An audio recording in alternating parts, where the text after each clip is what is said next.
Okay.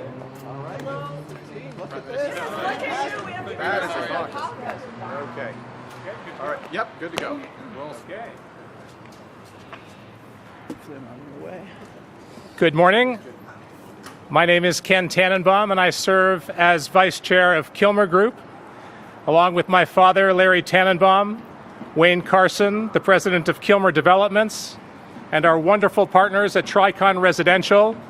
We're honored to welcome you today to the Stella. I want to begin by acknowledging our honored guests and the three leaders who have joined us here today: Prime Minister Carney, Premier Ford, and Mayor Chow. Your collective presence is not ceremonial. It is a statement of shared purpose. Prime Minister Carney, your government's apartment construction loan program has been among the most consequential federal interventions in purpose-built rental in a generation. And this project was made possible in part by that CMHC financing. Premier Ford, your government's work to cut red tape and bring costs down has created the conditions that projects like this one require. And Mayor Chow, the city's bold decision to unlock public land through Create-TO is precisely what turns federal policy and provincial reform into homes that people can afford to live in. To all three of you, thank you for being here, and thank you for the partnership that made this possible.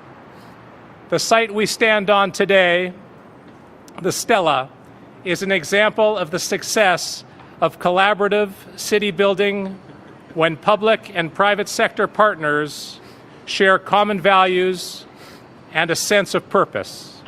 As city builders, Kilmer and Tricon are incredibly proud to be a valued partner and a part of the solution to Canada's housing challenges as we continue to work together and build complete communities.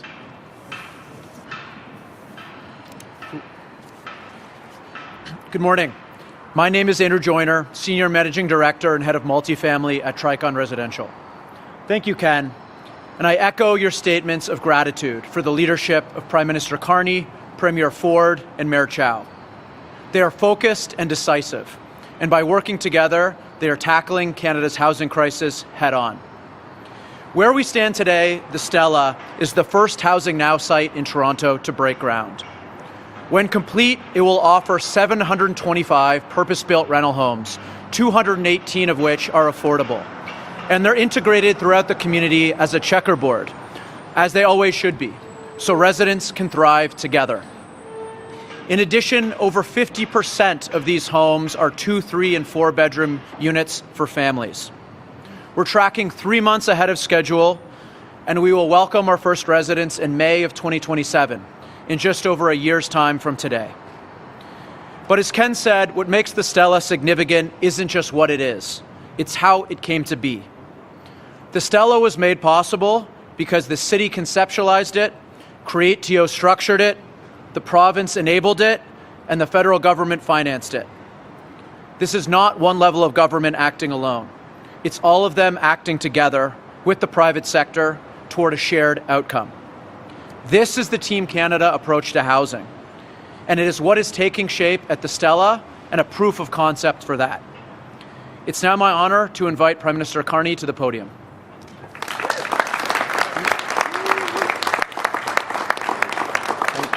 Thank you very much, Andrew. Thank you, Ken.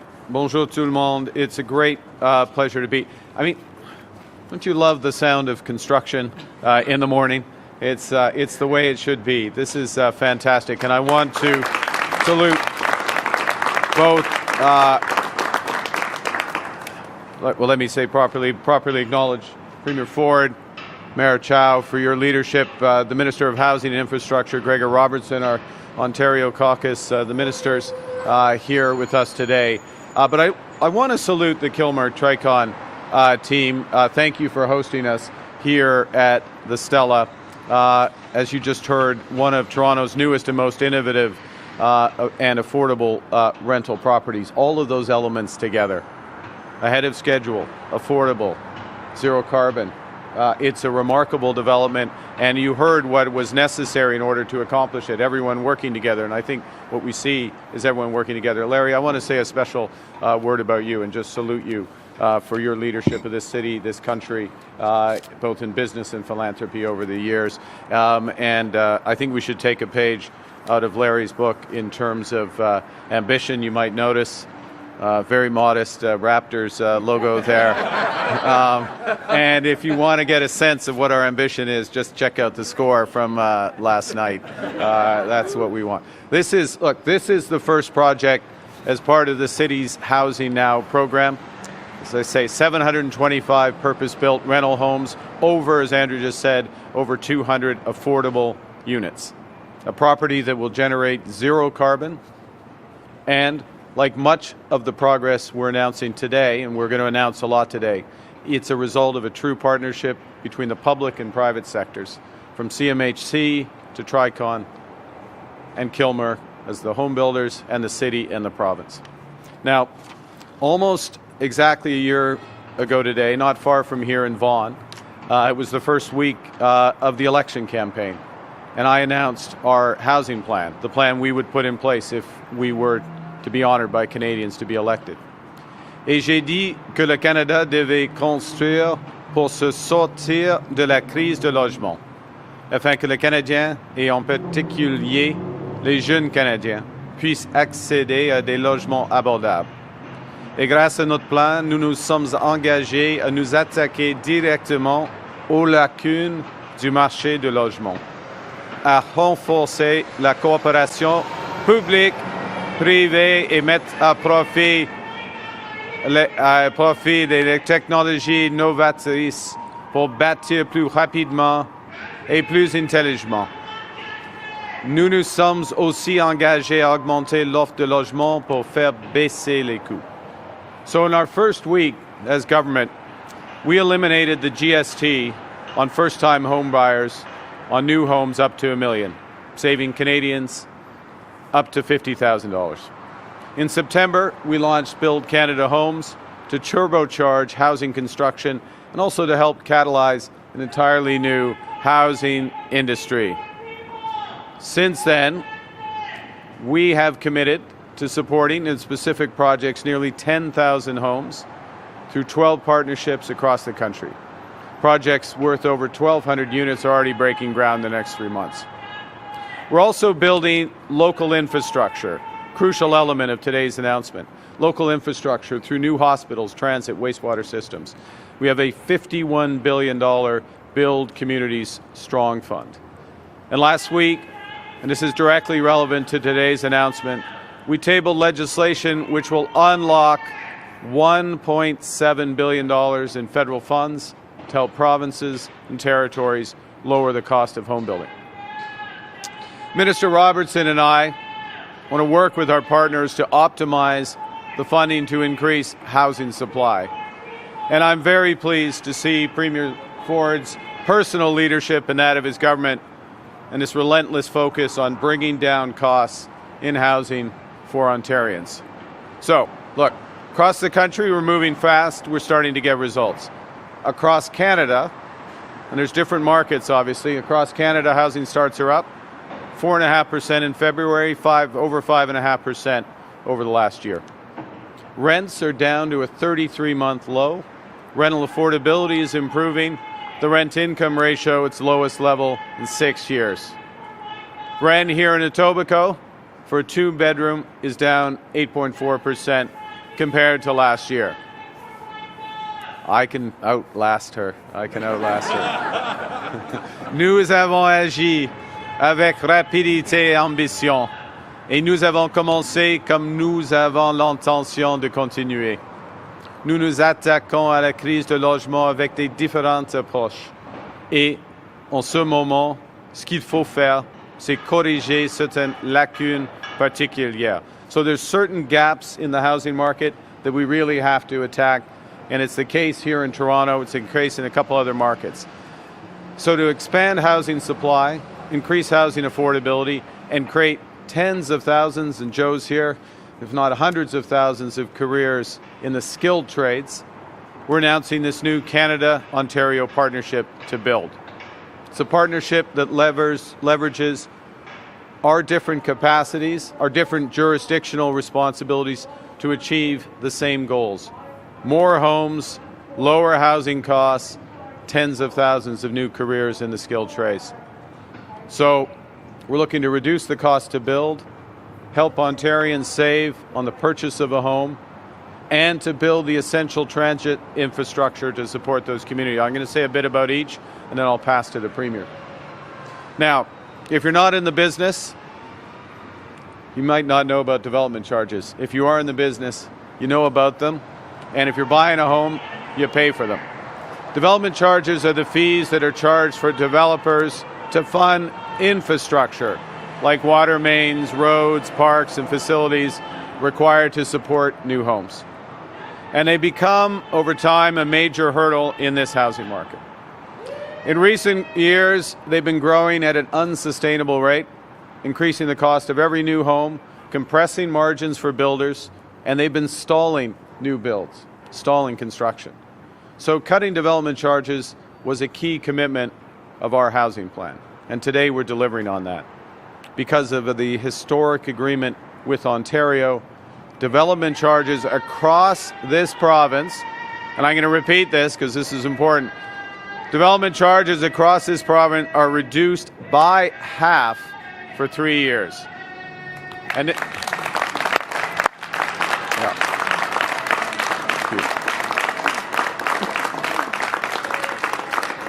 And we reduced by half, we're still building the essential infrastructure. Through the Build Community Strong Fund, Canada will invest $4.4 billion over 10 years. Matched by Ontario, a total of $8.8 billion to build the housing-enabling infrastructure and reduce those development charges. This is going to lower upfront costs and create certainty for builders to build the affordable homes so Ontarians can buy and rent. A 2-bedroom apartment in Etobicoke, this alone reduces costs by $40,000. This is our first agreement under our Build Community Strong Fund and the first agreement in Canadian history that brings federal infrastructure funding tied directly to development charge reductions. So we're off to a strong start in our most important market.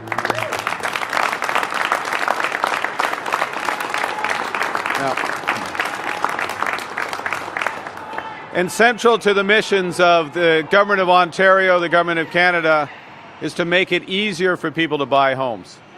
And that's why we are partnering to eliminate the full 13% of federal GST and provincial HST on all purchases of new homes on value up to $1 million. This will save up to $130,000. Savings of up to $130,000 for all buyers in Ontario on the purchase of new homes. Wow. And for those who purchase homes above that amount, $1 million to $1.5 million, they get benefit of that full rebate. It slides down after that, but in the homes valued above $1.85 million, you still get $24,000 off.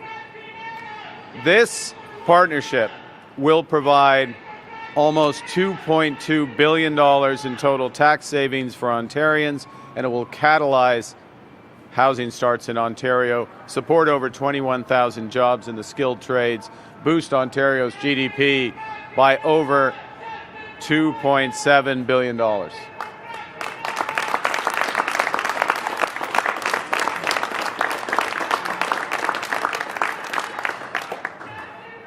And in doing so, it's going to help unfreeze the condo market in the GTA and make sure it's on the right track to provide the housing that Ontarians need at prices they can afford. Overall, you look at these two elements, development charges, reduction in taxes, can reduce the fees and taxes on a home in Ontario by up to $200,000.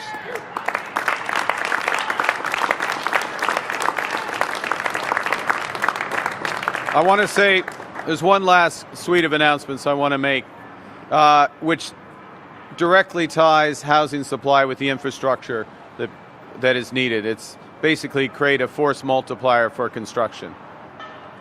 Nous accordons la priorité aux projets de transport en commun et l'infrastructure qui relie les communautés, améliore la productivité et offre de nouvelles occasions aux entreprises et travailleurs de toute la province. We've reached an agreement with the province and the city. And thank you, Mayor Chow. Province and the city to build the Waterfront East LRT, connecting Union Station to the Portlands. This is a line that will provide service to more than 150,000 people who will live and work on the eastern waterfront. 50,000 daily riderships a day. Wow.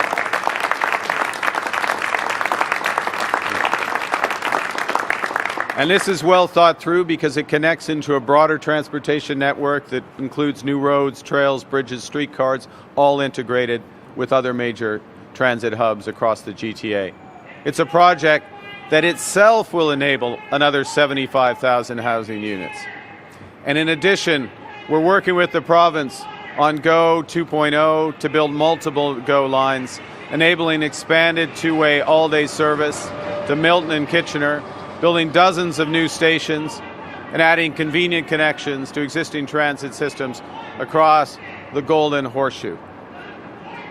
Now, we have agreed also to intensify our collaboration on the Alto high-speed rail, the first high-speed rail line connecting Toronto to Quebec City, because Canadians deserve faster, more reliable commutes back home and to our major cities. So, while we build major infrastructure, we're also accelerating local infrastructure projects that frankly have stalled too long. Working with the province, we're going to unlock the Ontario line, the Eglinton Crosstown West extension, the Scarborough subway extension, the Yonge North subway extension, and the Hamilton LRT.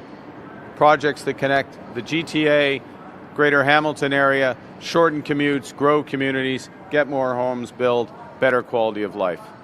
The point is, as well, again, Joe Mancinelli, I look to you, every project, from housing to public infrastructure, supports and needs workers in the skilled trades and in the Canadian materials and manufacturing.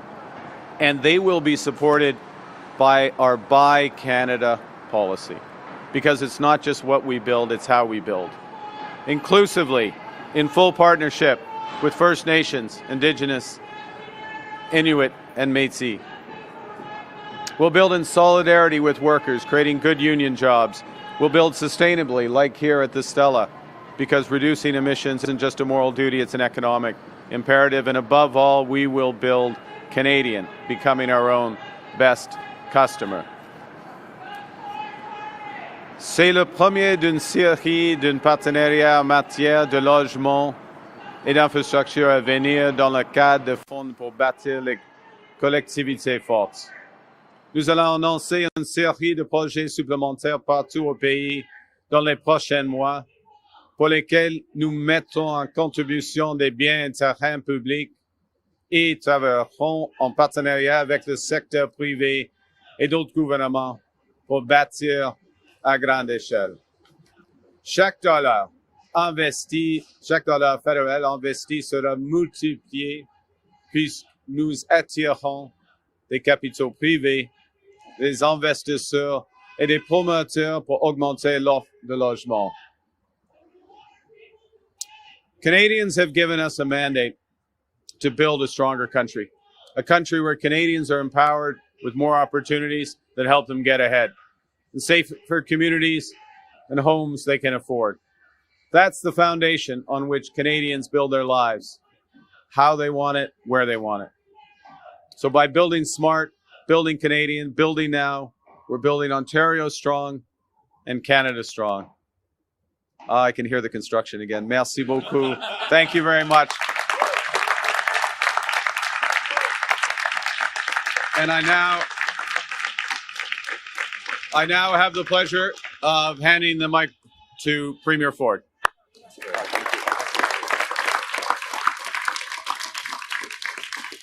Well, first of all, hello, everyone, and I'm delighted to welcome the Prime Minister here to the greatest jurisdiction anywhere on earth, and that's called Etobicoke, right, buddy? Okay. My Etobicoke, buddy. But I always say it's the greatest place to raise a family, get a beautiful home, and open a business. Alongside Mayor Chow, thank you, Mayor, for your cooperation. Ministers Betham, Falvey, Flax, Zakaria, and McCarthy, as well as Andrew from Tricon, Larry and Ken from Kilmer Corp. You know, I'm just going to repeat what the Prime Minister said. Thank you for your family's philanthropy. Thank you for giving us a winning team, at least one of them, with the Raptors. And they won by 57 points last night, I think. Was that right? Yeah, and everything for building homes and your entrepreneurship. Thank you so much. And all the other elected officials here today, I do want to call out Joseph Mancinelli from LiUNA. Thank you for your partnership. I know it's your men and women working here along with Elliston. I see a lot of Elliston hats. So thank you for everything you do for skills development and trades within this province, as well as so many of the industry leaders helping build Ontario for today's historic announcement. As President Trump's tariffs take direct aim at Ontario's workers and create chaos and uncertainty for businesses, our government is delivering on our plan to protect Ontario. We may not be able to control President Trump, but what we can control, the decisions we make here in Ontario and Canada. By building the most competitive, resilient, and self-reliant economy in the G7. To protect Ontario, we're investing in our world-class workers, our businesses, and our infrastructure. Ontario is leading the country when it comes to breaking down internal trade barriers, so we can unlock more than $200 billion in new economic activity. Will add roughly about 4 to 6% to our GDP across the country. We're building new pipelines, rail lines, airports, seaports, so we can find new trading partners and rely less on old ones. We're powering economic growth by building nuclear energy. We're leading the world when it comes to nuclear, including the first small modular reactors in the G7 and the first large-scale nuclear facilities in decades. We're cutting red tape and keeping taxes and fees low to save businesses and families $12 billion each and every single year. That includes $1.1 billion tax cut for small businesses that we announced in last week's budget. Oh, nice. Almost drank your water. Did you have a sip of that? I didn't touch it. Okay, I'll take a sip. This isn't going to turn me into a liberal, is it? I've already been accused of being a liberal. Okay, sir. Well, they do accuse me. But anyways, here we go. Sorry, folks. That's more than 30% reduction, which will save more than 375,000 small business, an average of $5,000 annually. So they can invest that money back into their businesses and create more jobs and economic opportunity. We're investing more than ever in our $236 billion plan to build, which is the largest plan of its kind in Canadian history. Our plan is building roads, highways, bridges, hospitals, schools, and all the critical infrastructure we need to make life affordable, keep workers on the job, and keep our economy growing. And I know the Mayor and the Prime Minister agree with this statement. The foundation of our healthcare system, our education, our infrastructure is one thing, folks. That's our economy. We need a strong economy to bring the revenues in to support all the areas that we're focused on. That's what brings us together today, because we need to even do more to protect Ontario and keep building for the future. Working together with the Prime Minister, we've reached an historic partnership agreement between Ontario and Canada to get shovels in the ground on housing, make homes more affordable, and build new and improved public transit.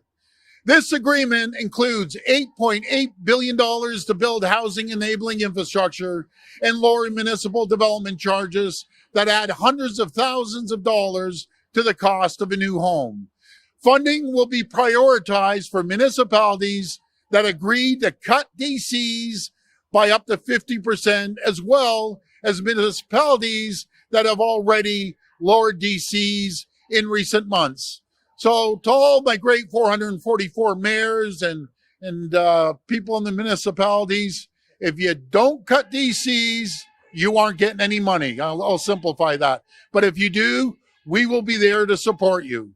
By lowering taxes and fees that make new homes more expensive, we can get more shovels in the ground across Ontario and keep the dream of home ownership alive.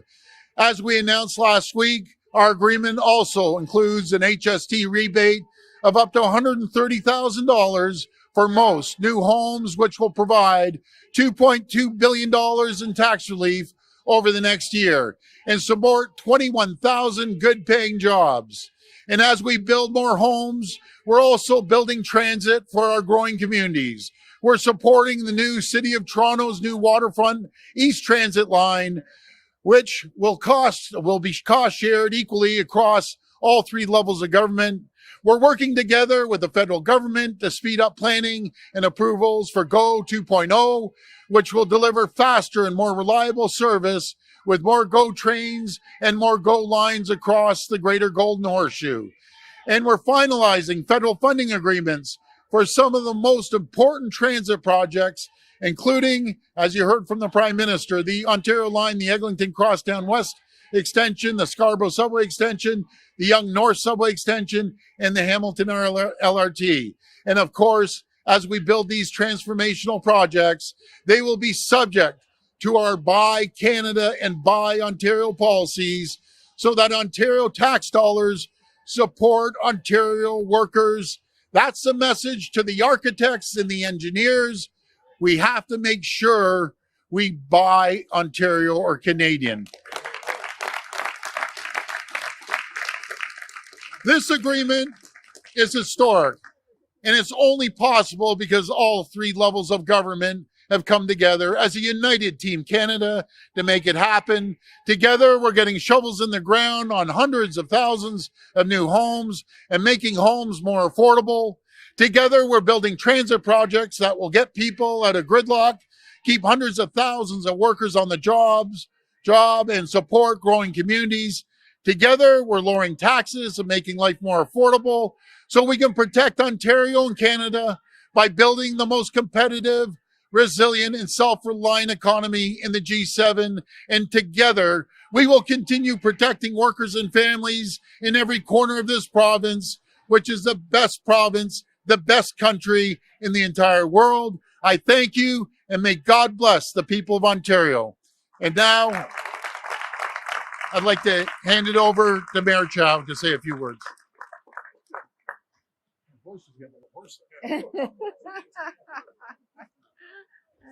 They accused me of being a liberal already. What's the difference? Good morning, Prime Minister Carney. Welcome to Toronto, where we took a paved parking lot and put up 700 homes. I think Joni Mitchell would approve that. Yes, it was a parking lot. Today, Premier Ford, great to be with you here also, and the caucus members, all elected representatives, ministers, Launa President, and Kilmore, the Tenenbaum family, and Andrew from Tricon.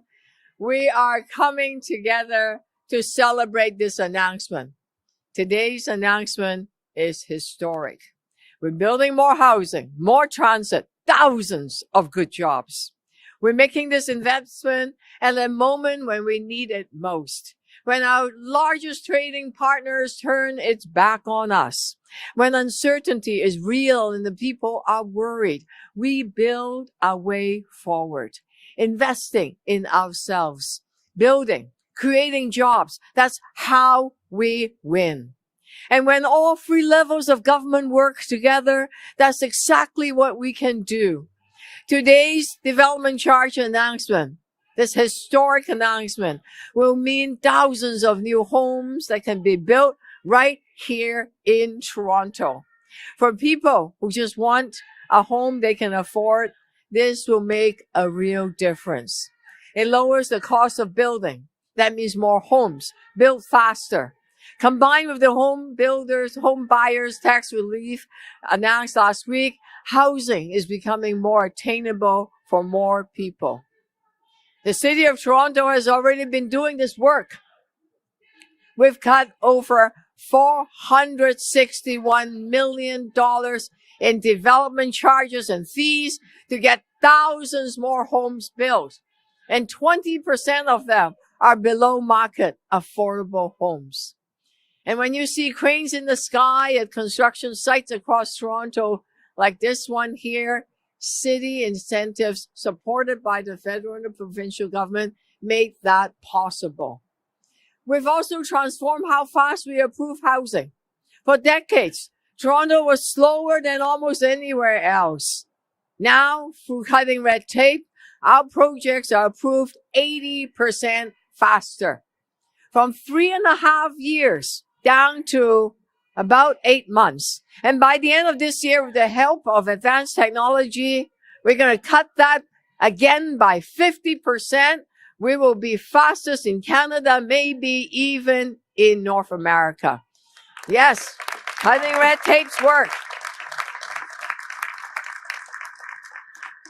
Take Kennedy Green in Scarborough. Over 900 homes, 600 of them cooperatives, approved in a record 69 days, 2 months. Now that is speed, saving builders time and money, getting people into affordable homes faster. With today's partnership, we can go further immediately. Reducing development charges mean thousands of shovels in the ground. This construction season, building homes people desperately needed and creating tens of thousands of jobs immediately. The city is ready. Home builders are ready. Our program is in place and there is absolutely no time to waste.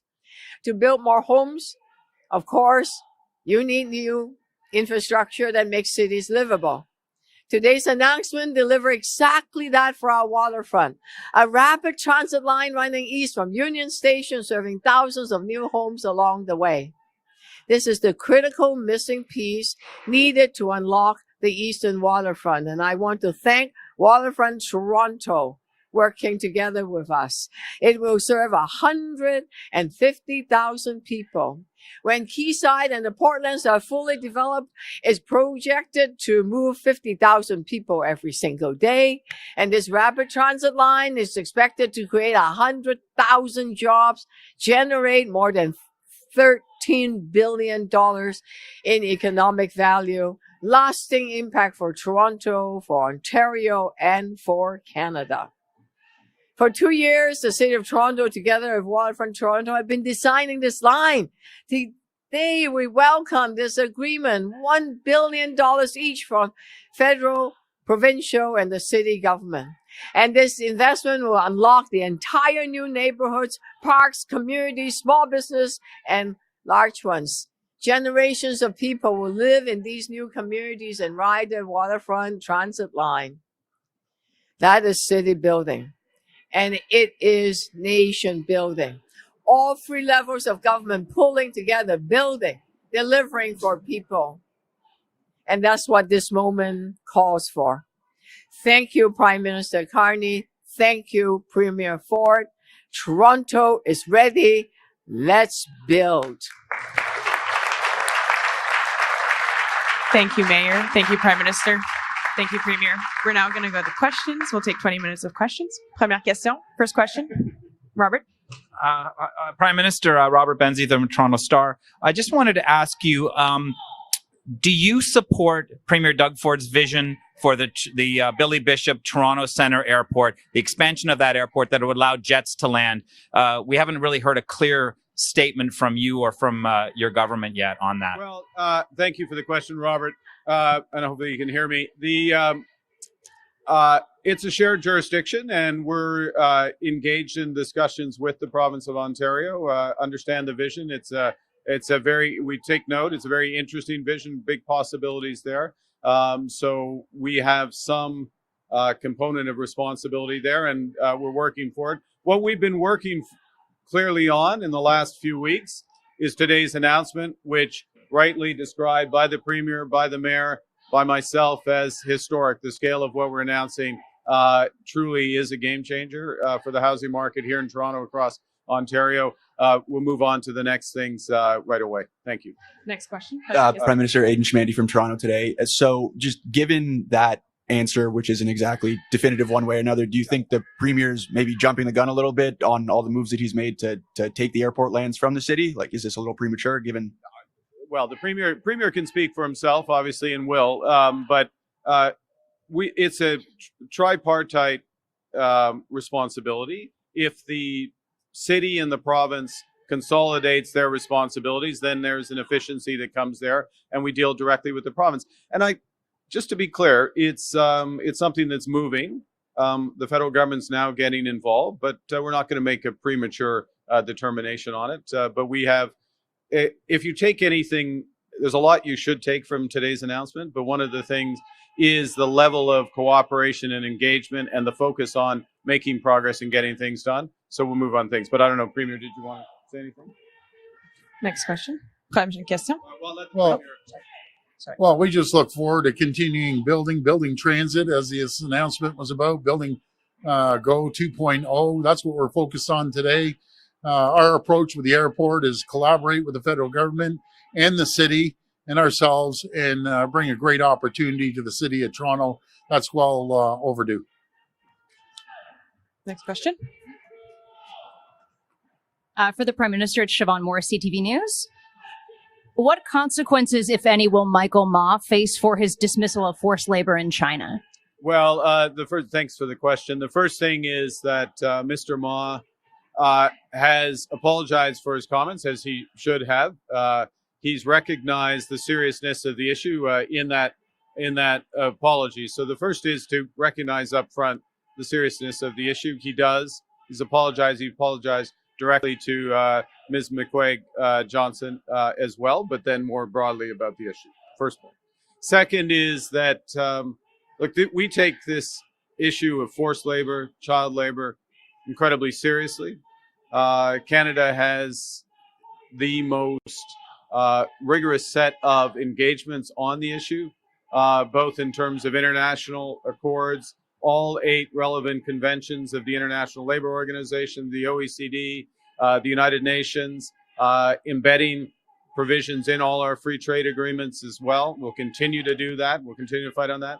And then the domestic legislation, from the Tariff Act to the Supply Chain Act to the requirements under the Xinjiang disclosure requirements that are on businesses as well. And what we need to do, if I may, and then I'll hand back, is that we're continually reviewing both the adequacy of that.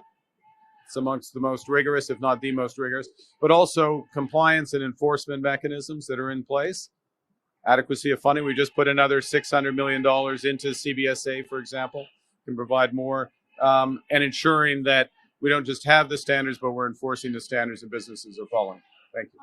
Merci. Question. En français. Tout d'abord, M. Ma a fait des excuses. Il a exprimé ses regrets et c'est approprié, c'est nécessaire, c'est approprié. Il l'a fait. Deuxièmement, cet enjeu est très sérieux et le Canada a un cadre de réglementation et de loi les plus forts à travers le monde.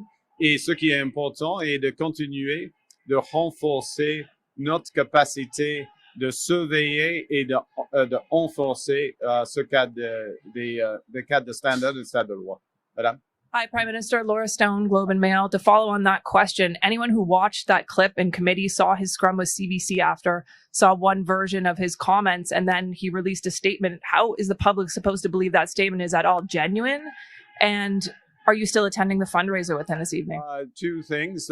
First is Mr. Ma has apologized for his comments and directly and unequivocally recognized the seriousness of the issue, continues to be a member of our caucus, and I'll continue to work with him, including in the issue that you referenced in the second part of your question. This is a government event, though, so I don't want to speak about party specific things around fundraising. Thank you. Next question. Prochaine question. En français. Ah, en français. En français, c'est presque la même que la dernière réponse. M. Ma a fait ses excuses. Il s'est approprié. Il demeure un membre du caucus. Je vais travailler étroitement avec lui et avec tous les membres de notre caucus libéral. Merci. Next question. Hi, Prime Minister. Lorenda Redekop with CBC News. Another follow on China. Your finance minister is going there next week to finalize some deals. Will forced labor be one of the things he will discuss when he's there? Well, yes, technically, I think it might be this week, but he's going there following on with the financial economic dialogue, which was part of our discussions when I was there in January, that we would have a regular dialogue around a series of economic and financial issues. Issues of supply chain integrity, including forced child labor, and ensuring that those standards are in place, will be part of those discussions, I'm certain, and ensuring that we have the adequate transparency for any good from any of our trade partners. I mean, we recognize that this is a global issue that we need to be vigilant on, and not assume that certain countries, that it's not an issue in certain countries, including in certain developed countries, and that's why we need the comprehensive aspect. So yes, would be part of the discussions, as it is in other situations where we're developing trade, and after we've developed the trade agreements. Good morning, Prime Minister Liam Casey with the Canadian Press. A little hard to hear you back there, but wondering if you believe that there is forced labor in China. Do you believe there is forced labor in China? Just in case it was hard to hear, I'm going to repeat that. I'm going to answer your question in a second, but I'm going to repeat the main element of today's announcement: $8.8 billion partnership, Ontario and Government of Canada, City working alongside, up to $200,000, off taxes and development fees for homes in Ontario for people getting onto the housing ladder, plus all of the major infrastructure being built and in huge levels in consistent partnership. In terms of, look, I followed this issue over the years in China and elsewhere. And there is evidence of child labor around the world. There's evidence and there's existence, I should say, of child labor and forced labor around the world. There is a absolute requirement for companies, and I'll put it there first, to know who their suppliers are, the conditions of their suppliers. They have a reporting obligation here in Canada, public reporting obligation here in Canada for their supply chains. They have to comply with our laws, which obviously, to simplify them, are against any element of forced or child labor in any element of the supply chain of goods that are imported into this country. And China, there are parts of China that are higher risk and therefore need to be diligent. Yes. Hey, good morning, Prime Minister. This is a question for you, the Premier, and the Mayor, and it's on housing, thankfully. So there is taxpayer money going in from the federal government, from the provincial government, and from the municipalities. I'm wondering, what are you expecting developers to do here to lower the cost of housing, and how are you going to hold them accountable? Well, I'll start. And the first thing is that the developer, let me be clear in terms of the quality of developers we have here in Ontario and across the country. I mean, these are from small developers to major developers. These are companies that want to build. They want to move the country forward. They want to provide affordable housing. They want to, sustainable housing for Canadians, and they want to do it quickly. And one of their frustrations has been red tape. We've seen measures to reduce red tape and speed up approval times. The mayor just made a big commitment a moment ago. And another element has been the layers of fees that have been layered on top, where all of the weight gets put up front on the house price as opposed to spread over time. And this is one of the core issues for government: is do you spread the cost over time as you're building up a community or infilling a community, as we are here, and the great community of Etobicoke. My brother lives in Etobicoke, so I will assign that. Plus, I got Jay-Z and Yvonne Baker sitting looking over my shoulder. But, you're building up communities, and so do you spread it over time and get, the 212 affordable housing units that are part of this development going as well. And so we're taking an approach that's spreading it over time. And yes, do we expect that the competition in amongst developers, the competition in the housing markets means that gets passed on to the home buyer? Yes, we do. But that's why we have broad range of developers that are competing. But let the mayor and premier speak.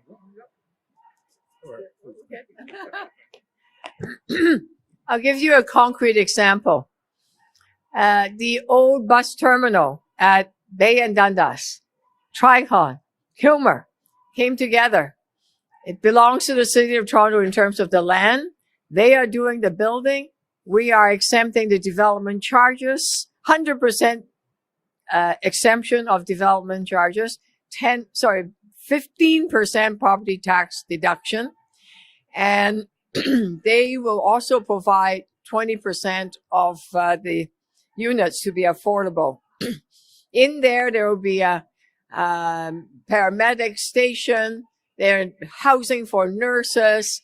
They are coming together to build on city land, and that project is proceeding. Council gave it approval. It's full steam ahead. I know there are many other projects like that. Minky's down at Quayside.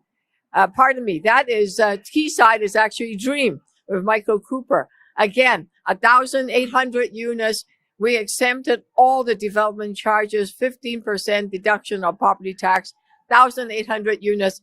Right now, shuffle going into the ground with 20%. I can stand here and name you many other buildings. There's an Oak Street building. There are many. Minky's also are doing the same. So we have a program in place. It started in November 2024. 8,000 plus units are being built right now. That's 70% of all the building in the City of Toronto is because of the financial incentives that the City of Toronto provide. With this new agreement, my gosh, both for the federal and the provincial government, watch out. If we can get the money flowing this construction season, and I know Nauna and other workers are saying we are ready to build. We have projects ready. We have developers ready.